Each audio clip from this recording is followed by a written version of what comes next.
नाज़रीन इकराम, खैर मकदम है आपका KTV उर्दू कश्मीर में। मैं हूं आपका मेज़बान शाहिद मसूद बुखारी। आपको बताए देते हैं कि DDC इंतखाबात, जिसके लिए इस वक्त पूरे जम्मू कश्मीर के अंदर काफ़ी एक जगह पर बड़ी हंगामा आराइयाँ भी देखी जा रही हैं और कई जगह पर यह भी बता सकते हैं कि जोश और खरोश भी पाया जा रहा है। उसके साथ ही कल पहले मरहले के लिए इन इंतखाबात को अमल में लाया जाएगा। इस हवाले से नाज़रीन किराम आपको बताते हैं कि जम्मू कश्मीर के कई एक अजला के अंदर, कई ब्लॉक्स के अंदर कल पहले मरहले के इंतखाबात होंगे। इन इंतखाबात के हवाले से सरकारी मशीनरी मुकम्मल तरीके पर मुतहरिक हो चुकी है और इस हवाले से जिन मुलाजमीन को ड्यूटीज रखी गई हैं वो अपनी अपनी मंजिलों की तरफ रवां-दवा हो गए हैं और हर जगह पर जिला तरक्याती कमिश्नर साहिबान, SSP साहिबान और दीगर आला अफसरान मुकम्मल तरीके से जायजा ले रहे हैं उन ब्लॉक्स का जहां पर पहले मरहले के इंतखाबात होंगे। आपको बताए देते हैं कि शहर श्रीनगर समेत कई एक ऐसी जगह हैं जहां पर इस वक्त ये इंतखाबात होंगे। इन इंतखाबात में सिर्फ DDC के उम्मीदवार ही नहीं हैं, बल्कि इसमें पंचों और सरपंचों की वो खाली असामियां, उसके साथ साथ लोकल बॉडीज के जो कुछ एक निशस्तें खाली रह गई थी उनके हवाले से, और कुल मिलाकर के जो ये इंतखाबात होंगे इसमें अब ये देखना होगा कि जो इसके लिए अलायंसेस बने, इन इंतखाबात के लिए जो सूरत हाल बनी रही, इस मरहले के अंदर कई एक जगह पर शक शुबहात भी जाहिर किए गए, कई जगह पर खदशात भी जाहिर किए गए और इल्जामात की बारिशें भी लगनी शुरू हो गई। कई स्कैम्स भी सामने आए। कई जगह पर उम्मीदवारों का यह भी मानना है PHGD के अंदर कि उन्हें हरासा करने की कोशिशें की जा रही है। इल्जामात इसलिए वो लगा रहे हैं, कहते हैं कि उनके उम्मीदवारों को इसमें पूरा कैंपेन करने का मौका नहीं दिया गया। और इसके साथ साथ भारतीय जनता पार्टी कहती है कि जो कोई इंतखाबात में हिस्सा ले रहा है वो अपने तरीके से कैंपेन भी चला रहा है और उनके इल्जामात जो हैं वो मनगढ़ंत हैं। लेकिन जमीनी सतह पर जो कुछ देखा जा रहा है वो बिल्कुल ऐन बरक्स है, क्योंकि जमीनी सतह पर कई एक आजाद उम्मीदवारों ने भी नाराजगी दिखाई और इसके चलते इलेक्शन कमिश्नर ऑफ इंडिया को फारूक अब्दुल्ला की तरफ से भी और दीगर कई एक लीडरान की तरफ से भी चिट्ठियां लिखी गई, जिसमें उम्मीदवारों के हवाले से खदशात भी जाहिर किए गए। लेकिन मरकज की तरफ से आए हुए यहां पर भारतीय जनता पार्टी के कई एक कौमी रहनुमाओं ने यहां पर कई इल्जामात भी लगाए और इस तरह से कई प्रेस कॉन्फ्रेंसें भी हुई। कई जलसों के अंदर इन्हें चोर उचक्के भी बताया गया और इस तरह से यहां के लीडरान बकौले उनके कहा जाता है कि वो उनकी दिल्ली से आकर के यहां पर तजलील कर रहे हैं। इस हवाले से नाज़रीन इकराम आपको बताते हैं कि जहां इसको पहले मरहले के इंतखाबात के हवाले से सरकार काफी संजीदगी से आगे जा रही है और इस हवाले से जो सिक्योरिटी का हिसार है इन इलाकों में मुकम्मल बढ़ा दिया गया है ताकि कोई भी इस तरह का नाखुशगवार वाकया पैदा ना हो जिसकी वजह से इंतखाबात में रखना पड़े। हर जगह पर इस वक्त इंतजामिया का मानना है कि सरकार की पूरी नजर इन इंतखाबात पर है और खुश असलूबी से इन इंतखाबात को अमलाने के लिए कोई भी सिक्योरिटी के हवाले से मामले हों या फिर उम्मीदवारों के हवाले से मामले हों, सभी खदशात को खत्म करने के लिए इंतहाई कोशिशें की जा रही हैं। नाज़रीन किराम आपको बताते हैं कि जहां इस वक्त हम कुछ ऐसे DDC इलाकों की बात करते हैं जहां पर पार्टियों के वकार का मामला आ जाएगा। मसलन अगर हम टंगमर्ग की बात करते हैं, टंगमर्ग के जिन ब्लॉक्स में इसको चुनाव होगा DDC का, वहां पर इसलिए इस इंतखाब पर ज्यादा इसको नाक़दीन की नजरें लगी हुई हैं क्योंकि अपनी पार्टी के वजूद में आने के बाद यहां टंगमर्ग के अंदर सबसे बड़ा मामला यह आया कि पहले जो लीडरान अपनी पार्टी बनाने में पेश रहे वो अल्ताफ बुखारी और गुलाम हसन मीर रहे, जो कि DPN के सरबराह थे। उन्होंने अपनी पार्टी भी मदगम कर दी अपनी पार्टी के अंदर और इस तरीके से उनका भतीजा वहां पर इंतखाब लड़ रहा है और इस वक्त अगर इस सीट पर कोई भी ऊंच नीच हो जाता है तो यह अपनी पार्टी के लिए एक बड़ा नुकसान गर्दाना जा सकता है। लेकिन PHGD के लिए भी एक बड़ा चैलेंज है। जो नाक़दीन है वो ये मानते हैं कि अगर वहां पर PHGD का कैंडिडेट जो है वो किसी तरीके से पीछे रह जाता है तो वो एक बड़ा नुकसान माना जाएगा कि PHGD की जो इस वक्त अपनी एक साख्त है और जिन चीजों को लेकर के वो इंतखाबात के अंदर आई है, जिस अंदाज में सारी पार्टियां आपस में मदगम हो गई और कुल मिलाकर के इन्होंने कोई कसर भी बाकी नहीं छोड़ी यह कहने में कि 370-35 की वापसी के हवाले से, कश्मीर के तखस्सुस के हवाले से ये इंतखाबात लड़े जा रहे हैं। इसका मतलब है कि इनका जो टेस्ट डोज होगा वो टेस्ट डोज आकर के टंगमर्ग के उस चुनावी हलके पर रुक जाएगा जहां पर कल इंतखाबात होने वाले हैं। वहां सिक्योरिटी को बहुत ज्यादा टाइट कर दिया गया है और जो मुलाजमीन हैं वो अपने अपने पोलिंग बूथ्स पर पहुंच चुके हैं। बताया जाता है कि वहां पर तकरीबन 13 से ज्यादा उम्मीदवार जो हैं वो अपनी किस्मत आजमाई कर रहे हैं और इस तरह से इन इंतखाबात को किसी भी तरीके से हर कैंडिडेट ये चाहता है कि वो जीत करके दिखाए, जबकि अपनी पार्टी और जो अवामी एक इत्तेहाद बना हुआ है पीएचडी को लेकर के, उसके अंदर जो इसको टक्कर है वो बड़े पैमाने पर देखी जा रही है और माना जाता है कि वहां पर त्रिकोणीय मुकाबला भी हो सकता है, क्योंकि कुछ उम्मीदवार वहां पर इस तरह के भी हैं जिनके बारे में बताया जाता है कि उन्होंने बड़े पैमाने पर नौजवानों को अपनी तरफ माइल करने की कोशिशें की हैं। खैर, अब कल जो इंतखाबात होगा, जो बैलेट का यूज होगा, जो वहां पर ईवीएम्स का इस्तेमाल होगा, किस प्रकार से लोगों की उंगली जो है वो किसी की किस्मत के लिए अपने इसको जुम्बिश देगी, वो तो बहरकैफ कल ही पता चलेगा और अंदाजा लग जाएगा। कल के इंतखाबात के हवाले से हम आपको खुसूसी रिपोर्ट टंगमर्ग से दिखाएंगे कि किस तरीके से लोग जो थे वो वहां पर शामिल हुए इंतखाबात में, शरह क्या रहेगी, लोग किस अंदाज में निकलेंगे, क्योंकि आखिरी लम्हात तक यहां एक चीज देखा गया कि 5 अगस्त के बाद जो खामोशी सी लोगों के अंदर छाई हुई है, शायद अगर वो कल इंतखाबात में हिस्सा लेने के लिए खुल के निकलते हैं तो लोगों की बड़ी आराएं जो हैं सामने आ सकती हैं। हालांकि ये इंतखाबात डेवलपमेंट के नाम पे होने चाहिए, इसमें कोई बड़ी सियासत नहीं होनी चाहिए, लेकिन बदकिस्मती ये रही कि इसके अंदर रोशनी स्कैम को भी जब आया तो वो भी एक मामला आ गया इसमें। उसके बाद आप देख लीजिए कि कुछ इस तरह के मामले आ गए जिसमें एनआईए की तरफ से पूछताछ शुरू हुई, जिसमें फारूक अब्दुल्ला को भी बुलाया गया, इसमें कई एक लीडरान के घरों के ऊपर छापे भी पड़े और इस तरह से आपको याद होगा कि वहीदुर रहमान पर्रा को भी बाज़ाब्ता तौर पर एनआईए ने अपनी गिरफ्त में ले लिया। और इस तरह से बताया जाता है कि एक साबका डीएसपी की गिरफ्तारी के बाद एक इस तरह का मामला आया था जिसमें मिलिटेंसी में मुलविस होने के नाम पर और उनको मुआवनत फराहम करने के हवाले से वहीदुर रहमान पर्रा का नाम भी सामने आया, जो पीडीपी के यूथ के प्रेसिडेंट हैं, और इस तरह से उन्हें गिरफ्तार किया गया। उनके साथ बहुत सारी इसमें बातचीत हुई और उसके बाद आज उन्हें बाज़ाब्ता तौर पर 15 दिन के लिए पुलिस की रिमांड में दे दिया गया। और जब वहां उनको लिया जा रहा था तो बताया जाता है कि महबूबा मुफ्ती ने एक बड़ी कोशिश करी थी कि वो वहीदुर रहमान पर्रा के घर जाएं और उनके घर वालों से मिलें ताकि उनकी एक तो ढाढ़स बंधा सकें या उनके साथ क्या कुछ बात करनी होती। लेकिन सरकार ने आज अलग सुबह ही जब उन्हें पता चला कि महबूबा मुफ्ती जो पीडीपी की सरबराह भी हैं और नायब सदर हैं, इस वक्त गुपकार डिक्लेरेशन के अंदर जो ऑर्गेनाइजेशन मुकम्मल तरीके पर 5-7 जमातों की बनी हुई है जिसे People's Alliance for Gupkar Declaration कहते हैं, उसमें वो नायब सदर के ओहदे पर बैठी हुई हैं, तो जाहिर सी बात है इस वक्त जब वो वहां पे जाती तो सरकार ने यह खदशा जाहिर किया कि कहीं उनके कहने पे लोग वहां पे मुश्तइल ना हो जाएं या वोटर्स को किसी तरीके से वो इस अंदाज में ना पेश करे वहीदुर रहमान पर्रा के मामले को लेकर के कि उन्हें न सिर्फ घर के अंदर महसूर करके रख दिया गया बल्कि उनके घर के बाहर जो मेन गेट है उसके बाहर एक बड़ी गाड़ी को लगा करके रख दिया गया। जबकि उनके चीफ स्पोक्स पर्सन भी इस पर बोले और जो पार्टी के दीगर स्पोक्स पर्सन है उन्होंने भी बात की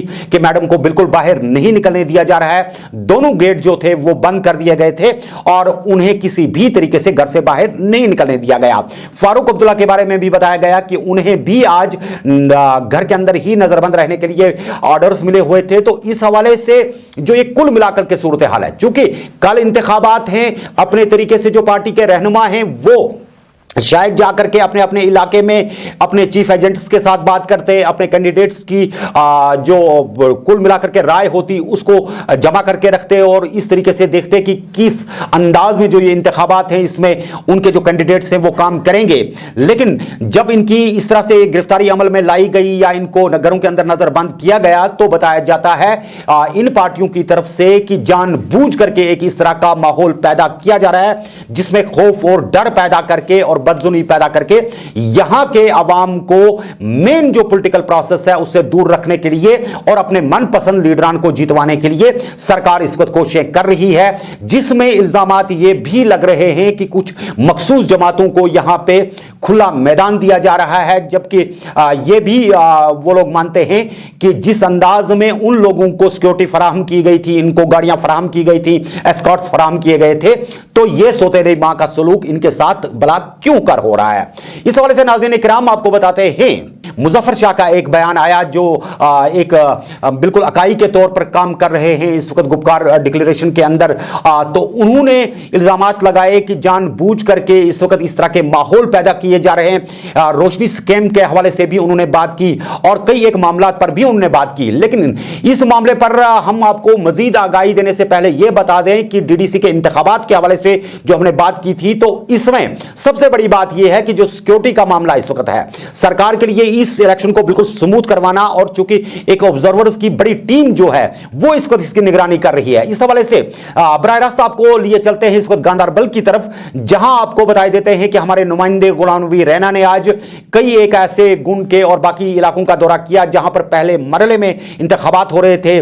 जिला तरक्याती कमिश्नर गांधरबल भी वहां पर पहुंचे, SSP गांधरबल भी खुद वहां पर पहुंचे और वहां पर मुलाजमीन के साथ बातचीत की। सिक्योरिटी के हवाले से उन्होंने सारे इस सिनेरियो का जायजा लिया और मुलाजमीन की एक बड़ी तादाद को वहां पर आते हुए देखा गया। उनको अपनी अपनी मंजिलों की तरफ रवाना किया जा रहा था, क्योंकि उनके खान पान तवाम का भी मामला है और दीगर भी कई मामला थे।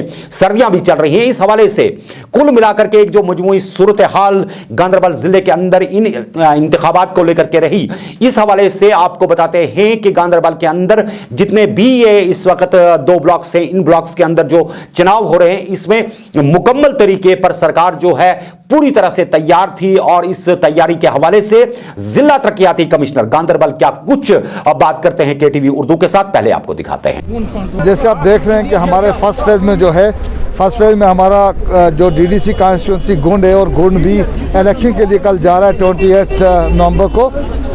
उस सिलसिले में अभी जो आप देख रहे हैं, अभी हमारे ये गवर्नमेंट हायर सेकेंडरी स्कूल गुंड जो है, ये हमने डिस्ट्रीब्यूशन कम कलेक्शन सेंटर रखा हुआ है और जो भी हमारी पोलिंग पार्टीज़ हैं उनका सारा सामान यहाँ पे उनको डिस्ट्रीब्यूट किया जा रहा है और पोलिंग पार्टीज़ यहाँ से डिस्पैच की जा रही हैं। सिक्योरिटी के अरेंजमेंट्स के हवाले से जहाँ तक है, इनके खाने पीने के हवाले से या पोलिंग स्टेशन एस्टेब्लिश करने के हवाले से जो है डिस्ट्रिक्ट एडमिनिस्ट्रेशन ने बिल्कुल माकूल इंतजाम करके रखे हैं। और अभी जो है हम 2 बजे के करीब जो है हम सारी पार्टीज़ को अपने अपने पोलिंग स्टेशन पर डिप्यूट कर देंगे और इंशाल्लाह ये रात को वहाँ पर रहकर सुबह जो है हमारा 7 बजे से जो हमारा है पोलिंग जो है वो स्टार्ट होगी और 2 बजे तक जारी रहेगी। उसके बाद जो हमारा जो पंच और सरपंच के जो वोट्स होंगे की काउंटिंग हो जाएगी उसी दिन और पोलिंग के दिन ही कल।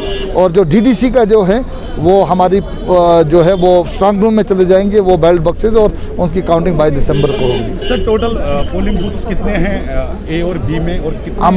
हमारे 127 जो हैं पोलिंग स्टेशंस हैं गुंड ए और गुंड बी के, जो फर्स्ट फेज़ में जा रहे हैं पोलिंग के लिए। और जो लोकेशंस जो टोटल हैं ये कुछ 36 के करीब बनती हैं। इसमें कितने हिस्सा ले रहे हैं पंच जो है, सरपंच या डीडीसी? ये जो आपको पता है, जो हमारे जो यहाँ पर जो फर्स्ट फेज़ है, फर्स्ट फेज़ में हमारे 10 कैंडिडेट्स हैं डीडीसी के लिए, जो गुंड ए में 5 और गुंड बी में 5। और इसी तरह जो हमारे जो सरपंच हैं वो 5 कंटेस्ट कर रहे हैं, 5 हमारे जो हैं 4 कंटेस्ट कर रहे हैं और जो 6 हैं वो अनकंटेस्टेड हो गए। और इसी तरह जो हमारे 29 पंचेज हैं वो कंटेस्ट में जा रहे हैं। सर पोलिंग कितने बजे शुरू होगी?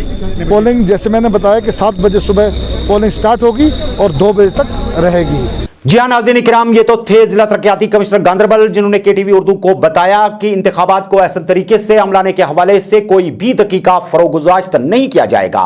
इस हवाले से SSP गांधरबल ने भी हमारे नुमाइंदे के साथ बात की और केटीवी उर्दू को बताया कि इन इंतखाबात को मुकम्मल तरीके पर अमलाने के लिए हर मुमकिन कोशिश जारी रखी गई हैं और इस हवाले से कोई भी लूप होल कहीं पर ना रह जाए, इसके हवाले से वो खुद जाकर के मुलाजमीन से मिल रहे हैं, सिक्योरिटी एजेंसी से मिल रहे हैं, ताकि इन इंतखाबात को बेहतर ढंग से अमलाया जा सके और बेहतर उम्मीदवार जो हैं वो सामने आकर के लोगों का काम कर सकें। SSP गांधरबल क्या कुछ कहते हैं, आइए आपको दिखाते हैं। के हवाले से इंतजाम किए गए हैं सिक्योरिटी के हवाले से? आज पहले फेज का जो पोलिंग प्रोसेस है, इसमें गुंड और कुछ पार्ट कंगन का इन्वॉल्व है। इसमें हमारे पास अराउंड 36 लोकेशंस है जिसके लिए डिप्लॉयमेंट हमने पिछले 2 दिन से फाइनलाइज करके फोर्सेस ने पिछले 2 दिन से अपनी अपनी लोकेशन देखकर और इस समय पोल पार्टीज़ को लेकर यहाँ गोंड से मार्च कर चुके हैं। जो लिमिटेड नंबर ऑफ पार्टीज़ रह गई हैं वो भी इन कमिंग 1 आवर अपनी लोकेशन पर चले जाएंगी। बिसाइड्स हमने एरिया डोमिनेशन, कट ऑफ और जो CIQRTs हैं वो सभी इन प्लेस हैं सिंस यस्टरडे, और हम पूरी कोशिश करेंगे पीसफुल माहौल में ये इलेक्शन प्रोसेस हो और खासकर पोल पार्टीज़ को पूरा एक सेफ़ इन्वायरमेंट मिले, वोटर्स को मिले सेफ़ इन्वायरमेंट, कैंडिडेट्स को मिले। और इसमें कोई भी दिक्कत अगर आएगी तो मिनी कंट्रोल रूम हमने यहाँ बना के रखा है। इनकी इंडक्शन, डी इंडक्शन और वापस ये सेफली अपने अपने घर तक पहुँचे, वी विल इंश्योर। और अकॉर्डिंगली ऐसा डिटेल्ड प्लान हमने वर्कआउट करके दिया है। मुझे पूरी उम्मीद है कि इंशाल्लाह सब ठीक रहेगा। नाज़रीन इकराम, अब चूंकि बात कर रहे हैं हम गांदरबल की, तो गांदरबल से क्या कुछ सूरत हाल थी, कितने वोटर्स टोटल हैं, बूथ कितने होंगे और लोग किस अंदाज में इसमें दिलचस्पी ले रहे हैं, इस हवाले से हम बात करते हैं गुलाम नबी रैना से, जो डिटेल्स देंगे कल के इंतखाबात के हवाले से कि गांदरबल में क्या कुछ सूरत हाल रही और किस तरीके से इंतखाबात अमलाए जाएंगे। गांदरबल ज़िले के ब्लॉक गोंड के A और B में कल DDC और पंचायती इंतखाबात के सिलसिले में कल 28 नवंबर को वोट डाले जा रहे हैं। इस सिलसिले में ज़िला इंतज़ामिया गांदरबल की जानिब से 166 पोलिंग मराकज़ कायम किए गए हैं, जिसके लिए सिक्योरिटी के गैर मामूली इंतजाम किए गए हैं। जबकि इंतखाबात के लिए 10 DDC उम्मीदवार, 62 पंच और 21 सरपंच हिस्सा लेकर अपनी किस्मत आजमा रहे हैं। इस इंतखाबात में 20,826 राय दहांदगान अपनी हक राय दही का इस्तेमाल करेंगे। KTV उर्दू के लिए मैं गांदरबल से गुलाम नबी रैना। जी हाँ, ये तो थे गुलाम नबी रैना गांदरबल से जो रिपोर्ट कर रहे थे। नाज़रीन इकराम, चूंकि अब DDC इंतखाबात के हवाले से बात चल रही है, तो इसमें जो रोशनी स्कैम का मामला आ गया, इस स्कैम को लेकर के बहुत सारी चीजें ऐसी हैं जिन पर अब उंगलियां उठनी शुरू हो गई हैं। ताज मुहिद्दीन ने भी कह दिया कि उनके पास जो शुपियान पुलवामा के अंदर जमीन कोई पड़ी हुई है सन 1971 से, उसमें 1 इंच जमीन उन्होंने नहीं खाई और उनके पास उसके बाज़ाब्ता कागजात हैं। सरकार हरासा करने के लिए उनका नाम बार बार इसमें घसीट रही है। वहीं दूसरी तरफ आपको यह बात भी बता देते हैं कि कल शहनवाज हुसैन ने एक मुकम्मल फहरिस्त जो है जिसमें रोशनी एक्ट के हवाले से बात की गई है, उस हवाले से उन्होंने कई नाम पढ़ करके अपने प्रेसर के अंदर सुना दिए और उन नामों से बिफर करके यहां पर अवामी नेशनल कॉन्फ्रेंस के सीनियर नायब सदर मुजफ्फर शाह भी प्रेस के सामने आए और उन्होंने इस हवाले से बात करते हुए कुछ यूं कहा। ये रोशनी स्कीम के बारे में इस तरह आज उछाल रहे हैं पूरे हिंदुस्तान में, लग रहा है कि जैसे पूरे जम्मू कश्मीर की ज़मीन यहाँ हम लोगों ने हड़प की हुई है। उनसे मैं यही वापस कहूँगा कि भाई अगर आपको ज़मीन कहीं छुड़ानी है तो आप लोग जाइए मेहरबानी करके, जो गलवान वैली और उस साइड में जो चाइना ने कम से कम पिछले 1-1.5 साल में 2,000 स्क्वायर किलोमीटर जो ज़मीन ली हुई है हमारी और हमारी स्टेट की, हमारी जायदाद है, भाई उसको तो पहले छुड़वाओ। रोशनी स्कीम के पीछे क्या लगे हो तुम, और नाम दे रहे हो इसी तरह सब लोगों का बगैर कोई जांच पड़ताल के। अभी जांच पड़ताल इसकी हो रही है अब ऑनरेबल सुप्रीम कोर्ट के सामने में। जब वहां पे अभी केस इसी तरह पड़ा हुआ है तो आप ये किसी को मोर्जे इल्जाम ठहरा रहे हो, ये कौन सी बड़ी बात हुई? ये क्या बात है? ये सही बात नहीं है। और जहां तक यहां जम्मू कश्मीर का ताल्लुक है, यहां पूरी स्टेट की स्टेट ये महाराजा की जमीन थी। शेरी कश्मीर ने उसको लैंड टू द टिलर कर दिया। जो यहाँ के पेजेंट्स थे, जो यहाँ के काश्तकार थे, उनको ज़मीनें हवाले कर दी। यहाँ बाकी ज़मीनें लीज़ पर थी, लीज़ करती थी महाराजा, लीज़ करती थी उस वक्त की सरकारें, वो लीज़ हुई, यहाँ के दुनिया जहान को लीज़ हुई। अगर आज आप देखें जम्मू भी, श्रीनगर भी, जहाँ भी आप नज़र दौड़ाएं, सब तो नज़ूल एक्ट के तहत है। लैंड ग्रांट्स एक्ट जो है जो फिर 1960 में आया, उसको पहले महाराजा की तरफ से लीज आए। जो ये केसेस आज चल रहे हैं, चाहे जो नाम ले रहे हैं, ये द्राबू साहब का नाम ले रहे हैं, हमारे फॉर्मर चीफ सेक्रेटरी की, उनकी फैमिली का, आज बहुत सी फैमिलीज का नाम आया है। तो सर ऑल जो ये कोई इलीगल ऑक्यूपेंट नहीं है, these are proper legitimate occupants, और उनकी आज 2nd, 3rd, 4th जनरेशन इनमें रह रही हैं। तो क्या हम उनको यहां से निकाल दें? और जरा जम्मू की तरफ भी रुख तो दौड़ाइए। जम्मू में इसमें जो हमारा मानना है, अगर कहीं पर इसमें ज्यादती हुई है, वो बीजेपी के MLAs और मिनिस्टर्स ने की हुई है। उनको उनके उनके बारे में नाम क्यों नहीं निकालते हैं आप बाहर? उनका नाम निकालिए। वहां के डिविजनल कमिश्नर क्या कर रहे हैं? वो क्या कर रहे हैं? वो सोए हुए हैं? वो क्यों नहीं निकालते हैं उनका नाम, जो फॉर्मर मिनिस्टर्स हैं, फॉर्मर लेजिस्लेचर्स हैं? हाँ, जिसने ये रोशनी स्कीम जब हुई है, जो जम्मू में बहुत से हजारों कनाल देनी थी उन लोगों को जो इसके वाकई में इसके मालिक हैं, उनको वो रेगुलराइज करना था। अगर उनसे हम 100 रुपए भी मांगते हैं, बहुत बड़ी सरकार मांगती है तो बहुत बड़ी रकम है, क्यों देंगे वो 100 रुपए उस चीज का? They are the owners. Jammu Kashmir की जो जमीन है ये हम लोगों की जमीन है। ये कोई बीजेपी की या शाहनवाज हुसैन की या जो दिल्ली से ये शोर शराबा यहाँ करने आते हैं, अंसारी साहब या जो उनके वहां पे आए अनुराग ठाकुर साहब, this land belongs to every single Jammu Kashmir and Ladakhi what you call state subject. It is not your land, it is our land first. और जिसने भी रोशनी स्कीम को कोई उसने धांधली की है, रोशनी स्कीम को इस्तेमाल करके, हाँ, वो कोई भी हो, किसी भी जमात से ताल्लुक रखता हो, किसी भी फैमिली से ताल्लुक रखता हो, एकदम से उसको पकड़िए। मगर उसका मतलब नहीं है कि आप सबको हमको बोल दें जी आप इलीगल ऑक्यूपेंट है यहाँ, हम आपको यहाँ से निकाल के बाहर कर देंगे। Who the hell are you to tell us कि आप मुझको मेरे घर से निकालोगे? कौन है आप? अगर आपको ऐसा करना है तो आपको पूरे जम्मू और कश्मीर को खाली करना पड़ेगा। हजारों और लाखों की तादाद में आपको मकानों से लोगों को निकालना पड़ेगा, क्योंकि सारी जमीन यहाँ की मोस्टली इज ऑन नजूल। तो इसके पहलू हैं बहुत से, और इसको सुप्रीम कोर्ट में जाने दीजिए। और हमने अभी हाल ही में सुना है, रात में ही मैंने आज सुना कि सुप्रीम कोर्ट के हवाले से कि उन्होंने कहा कि भाई एकदम ये जो आप ये कर रहे हैं इस वक्त, ये टोटल एक मेस क्रिएट किया है आपने। इसके हिस्से हैं, इसके कंपार्टमेंट्स हैं। लीज किसका है, आपके ये नजूल का क्या किस्सा है, रोशनी में किसने अप्लाई किया है, क्या किया है, किसी में इसमें कुछ नहीं निकला गया। ये सब क्योंकि ये डीडीसी इलेक्शन बुरी तरह से हार रहे हैं जम्मू में भी और श्रीनगर में भी, इनने कि तहलका खड़ा करने की हिंदुस्तान में और यहाँ लोगों को बदजन करने के लिए किया हुआ है। मगर ये उल्टा फंस रहे हैं उसमें। इनके अपने लोग फंसे हुए हैं जम्मू में, पूरे इनके अपने विधायक फंसे हुए, उनके बारे में क्या बोल रहे हैं? हमारे जो हैं, जिनका नाम उन्होंने लिया है, जिन फैमिलीज का इन्होंने नाम यहाँ लिया है और जिन लोगों का यहाँ नाम इन्होंने लिया है, most of them they are legal and actual occupants of that land। वो कोई illegal occupation नहीं कर रहे हो, encroachers नहीं है भाई। ये फर्क है इसमें। और जहां तक आपने कहा कि हमारी फैमिली से, वो दिखाएं कौन है। we have nothing to do with Roshni scheme. neither has मेरी जो मासी का नाम लिया जा रहा है, सुरैया अली मटू का, she has nothing to do with Roshni. Doctor Farooq has nothing to do with रोशनी। क्या बात कर रहे हैं? बहतान फैला रहे हैं। यह मेरा मानना है। हम लोग सुप्रीम कोर्ट के सामने खड़े हैं साहब, वहां बहुत सी पिटिशंस लगी हैं और ये 370 it is before the consideration of the honourable supreme court.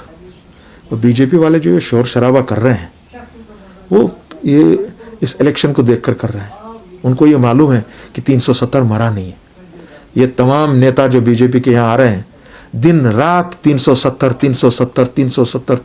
अगर 370 दफनाया गया है और अगर 370 एब्रोकेट किया गया है, तब तो आप 370 का नाम ले क्यों रहे हो?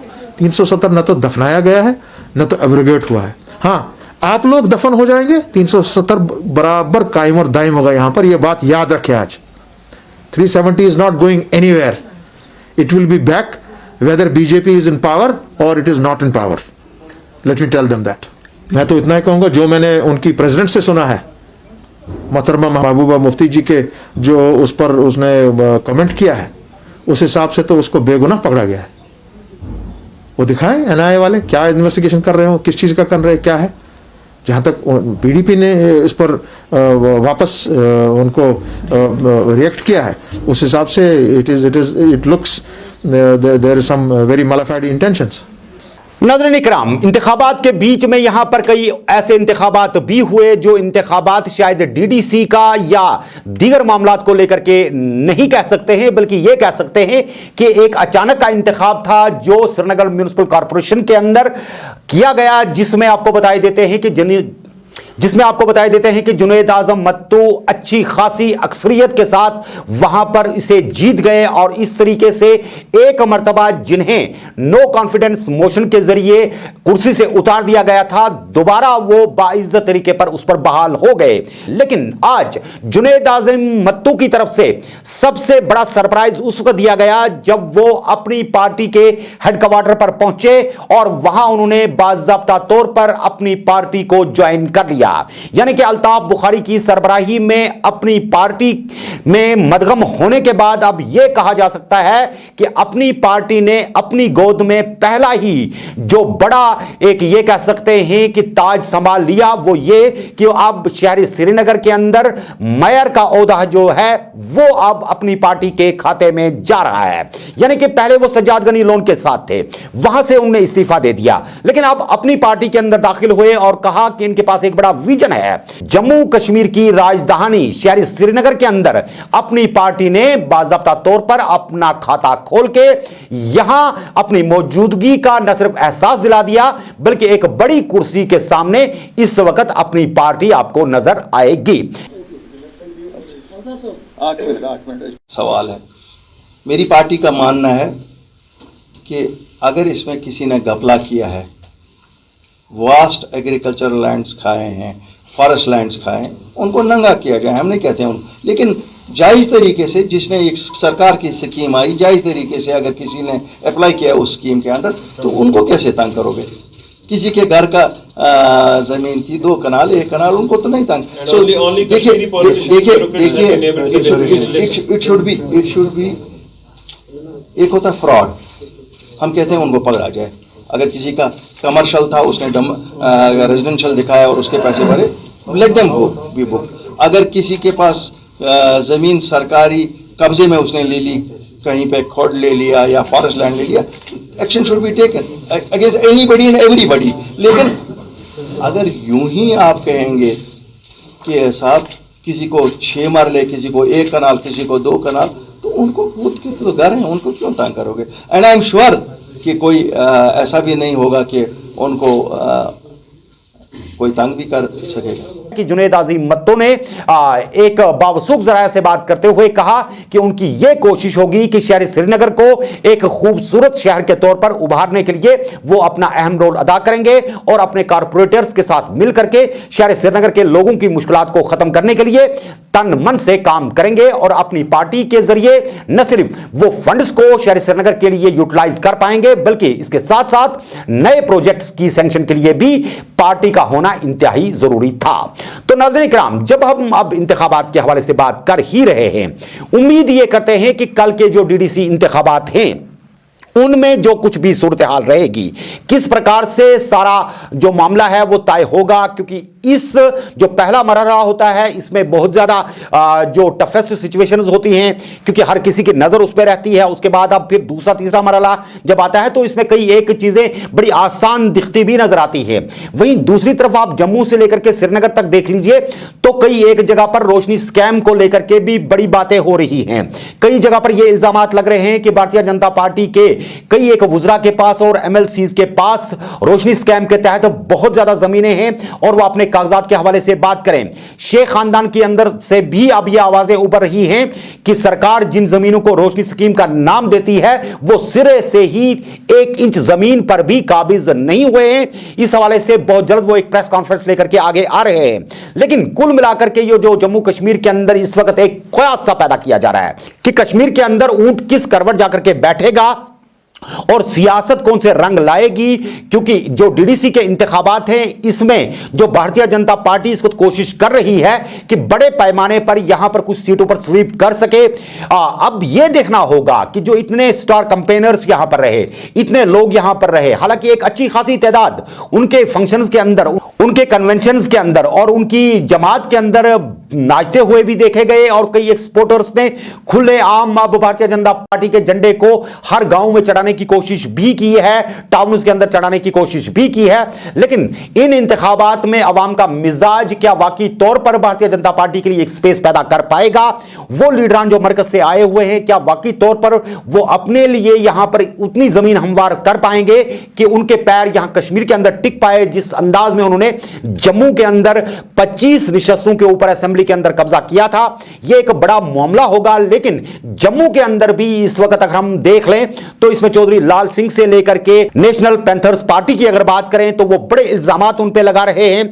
इसी तरह से बाकी जो जमातें हैं वो भी बड़ी कोशिश कर रही हैं कि किसी तरीके से अपने अपने तरीके से भारतीय जनता पार्टी के खाते में गई हुई सीटों को कम किया जाए और बराह रास्त जो असेंबली इंतखाबात अब आगे आएंगे डीडीसी के इंतखाबात से क्या कुछ जो नताइज उभर के सामने आएंगे उसका असर जो है असेंबली इंतखाबात में जरूर देखने को मिलेगा। असल में बात तो यह है कि अवाम को एक बेहतर इंतजामिया चाहिए, अवाम के जो मामलात है वो हल होने चाहिए, लोगों के पास जो बेरोजगारी है वो खत्म होनी चाहिए, लोगों के लिए जो डेवलपमेंट है एक बड़ा इश्यू जरूर है। लेकिन इसे अगर आप कोई बड़ा कौमी या बैनुल अक़वामी नाम देकर के आगे सामने रखेंगे तो इसमें आने वाले आयाम में उन पार्टियों के लिए जो इस वक्त इसको 35A के साथ जोड़ेंगे या इसको किसी तीसरी चीज के साथ जोड़ेंगे, कुछ लोग स्कैम्स के साथ जोड़ेंगे, कुछ लोग करप्शन के साथ जोड़ेंगे। हालांकि वो दिग्गज लीडर जो हैं वो एक पार्टी छोड़ करके दूसरी पार्टियों के अंदर आ रहे हैं, लीडरान तो वही हैं, सिर्फ यही कह सकते हैं कि जबानें और अंदाज बदल रहे हैं। लेकिन अवाम के लिए जमीनी सतह पर क्या कुछ होगा यह आने वाला कल ही बोलेगा। फिलहाल इस दुआ के साथ कि आप जहां भी रहें खुश रहें, खुशहाल रहें। कल के इंतखाबात के हवाले से खुसूसी रिपोर्ट्स के साथ आपके सामने जरूर आने की कोशिश करेंगे। हमें दीजिए आज के शुभारे से इजाजत। खुदा हाफिज़ नासिर।